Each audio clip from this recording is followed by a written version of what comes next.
Hello everybody, my name is Buzzycombs and welcome to another episode of Minecraft Dinotopia. Today, I would like to finally add some paths to my park because right now, we don't really have any proper correlation between every enclosure, and so we really need to fix that. Now, I've been doing a little bit of brainstorming and I really like the idea of using some andesite for my pathing, but I don't really think I have all that much of it. So we are going to have to go and see if we can find more andesite. That way we have enough blocks to actually connect all of our enclosures. So to get some andesite, I'm going to have to go into a cave and just see how many of these andesite pockets I can find and mine them all out. So I guess I'll be back in a little bit to see just how much andesite I've mined up. Oh my gosh, there's a fire. What in the world? Oh my gosh. We had a little bit of a thunderstorm in game and I didn't realize that it started a fire. I guess we've lost a few trees. Ah! Oh, hi. Oh, it's a hummingbird. Okay, so I now have successfully stuffed my backpack full of a bunch of andesite. So what I'm going to do now is take a bunch of this andesite, throw it into the mason's workbench, and try to figure out what kind of tile I want it to look like. So I'm going to quickly check this to see if it does something. Oh, it does do something cool. We can have an awesome outline around it. Hold on one second. Let's see. If I turn it into bricks, and I put the bricks along the edge. Ooh, that's kind of cool, not gonna lie. Let's experiment. Let's do a little bit of fiddling around. Is there anything else I would like to experiment with as well? Ooh, let's try the flat andesite tiles. And just some polished andesite too. So the first place this path is going to start is, of course, the entrance to my home. Let's lay down this and see how that feels. Ooh, it's very smooth. Maybe too smooth, though. What do you guys think? Now let's try the laid bricks. Oh, that kind of looks cool as well, though. Oh my gosh. Wait, I kind of dig it. I kind of really like that. Now, what about these tiles? Okay, no, I definitely prefer the laid bricks. And then what about the polished andesite? Okay. Oh, you know what I could do with the polished andesite? I could put it on the corners. So let's say we decide to start turning right here. And then I'll set a piece of polished andesite right on the corner. I actually don't think I really like it. So I'm just going to use a combination of laid andesite and tiny brick bordered andesite because I think it is a marvelous combination that looks pretty cool. Now the question is, how am I going to do the stairs? I don't think we can use chipped to make stairs, unfortunately. So what I'm going to have to do, I think, is just use some plain old normal andesite stairs and hope those look good enough. So let's make a bunch of those and let's test this out. They're okay, but it works.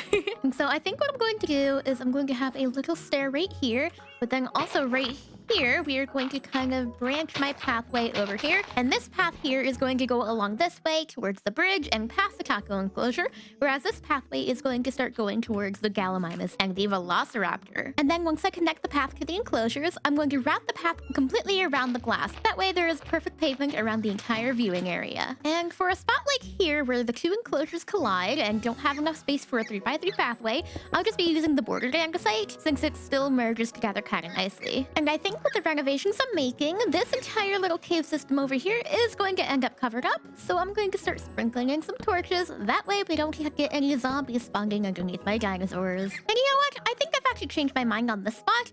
I think I'm actually going to have it be the bricks instead of being the tiled blocks. Okay, so the pathing is technically complete. I've connected it to every enclosure, and really that's kind of the extent of it. Now, the one place I cannot connect a path to was the Dilophosaurus enclosure, and that's because I'm thinking of maybe squeezing something in right here, probably next episode. So I'm going to hold off on adding more paths until then. I would like to say, however, that this little area between the galleys and my inkies could be pretty cool as a little patio food court kind of area. So what I'm going to do is I'm actually going to start filling this all in with a bunch of andesite bricks. Okay, so this is the little patio area. What I'd like to do now is actually, I think, add a little bit of a rim around it, like this. And then I'd like to add a little fence around the rim. Although, Mr. Crayfish Furniture Mod does have hedges, and honestly, I think I might want to give that a shot instead of these fences right here. And so, if I bone meal a couple of trees, shear all the leaves, and throw this into the crafting table, we now have ourselves a handful of hedges. And so, with all these hedges, I'm going to remove these fences and experiment with how the hedges look. Okay, so I've added the hedges, and I think I like it a lot better than I did the fences. The next thing I have to do is actually adding some furniture. since we are a park, I would like to craft a couple of benches. And for that, I need 6 planks and 2 logs. And there we go, we now have 28 benches. Next up, I would like to make a bunch of oak chairs, and particularly, I would like to make them stripped chairs. And so I'm going to need some stripped wood, and this is how I'm going to do it. Next, I need to make a few tables, and for the tables, I think I might make them granite. That way they stick out from the floor. So let's take a peek into my chest. Perfect, I have plenty of granite to go around. And now that we've polished all the granite, we can make ourselves 64 tables, which I think might be more than we need. But hey, if it works, it works. So I'm going to start laying down a bunch of tables and give them 4 chairs each. Now, the reason I made them all 3x3 tables is so I can dig out the center and put in an umbrella. And so to make an umbrella, I'm going to make myself a bunch of lovely oak fences and stick them out of the middle of the tables. And now I need 9 carpets for each table. I'm a big sucker for being colorful, so I'm going to grab a couple of different colored dyes. And with all of these fun dyes, I'm going to start dyeing my sheet. And now we have a bunch of rainbow sheet to fuel my dyeing needs. Okay, so we now have enough wool to make 9 of each carpet. Maybe a little more for some. And before I start applying these to the umbrellas, I would actually like to take a dive into the shepherd's workbench and see if there's any pattern I would rather use. Honestly, the chip pattern might work really... Yes, that looks very umbrella-like. I think this works. I am doing that for all of them. As long as we don't trip over them, which would be really awkward because they are umbrellas and not actual carpets.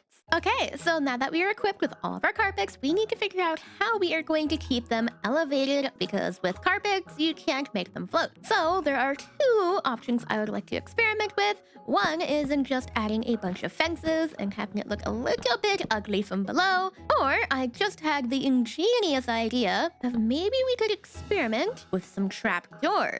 And so the Chipped mod does have a bunch of variety in trapdoor types. And so if we open the carpenter's workbench, we can see if any suits are fancy. Ooh, I like this one right here. Moment of truth. Let's see how this looks. And I'm realizing that I might actually want more carpets, because it would be nice for the umbrella to go over the chairs as well, which is a little bit more than 9 blocks. Okay, so I didn't have enough wool for it, but I do really like how this looks. So I think this is what I'm going to go for all the umbrellas. And so it's time to get to work.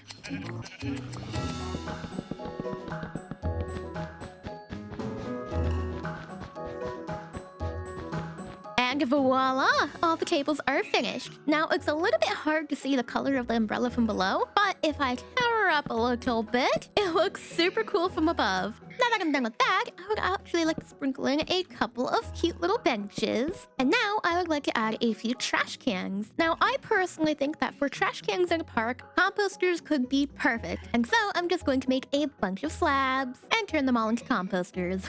And since this is a food court, we are definitely going to need quite a few sprinkled about. And that should be good. Now I'm going to sprinkle some benches and trash cans around the entire park. And my decorations are complete. Now for the area in between the Gallimimus and the Velociraptor, I squeezed in a few hedges and some lovely pink flowers because I felt like it was a little bit empty without them. I also used hedges as handrails along the side of the path because I don't want people falling off. Anyway, so now that we are finished with that, I would like to finally get on to naming my dinosaurs. Now, I've done the math and I have more than 20 dinosaurs to name, so today I'm just going to stick to naming the Gallimimuses and my Diplodocuses. So, first of course, we are going to be naming our galleys. The first Gallimimus I'm naming today was a special request from my friend Laura Keat, and that one will be Squilliam. The rest will be named Gary, Frederick, Gakudo, Gogo, Gecko, Geba, Gear, Gallium, Feather, Gina, and Tic Tac. Now my Diplodocuses will be named Sequoia and Ant, as suggested by my mom. Now my mom does not know about the ant massacre. She just thought it would be really funny to name a really big dinosaur Ant because it's kind of a big contrast.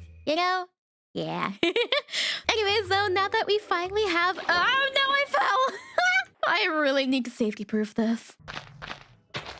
There we go. It is now safe and sound. Anyways, though, now that I have officially named half of my dinosaurs who are in need of names, I think this is a perfect point to end today's episode. So if you guys enjoyed this episode of Minecraft Dinotopia, feel free to leave a like and subscribe, and I guess I will see you all next time. Bye-bye!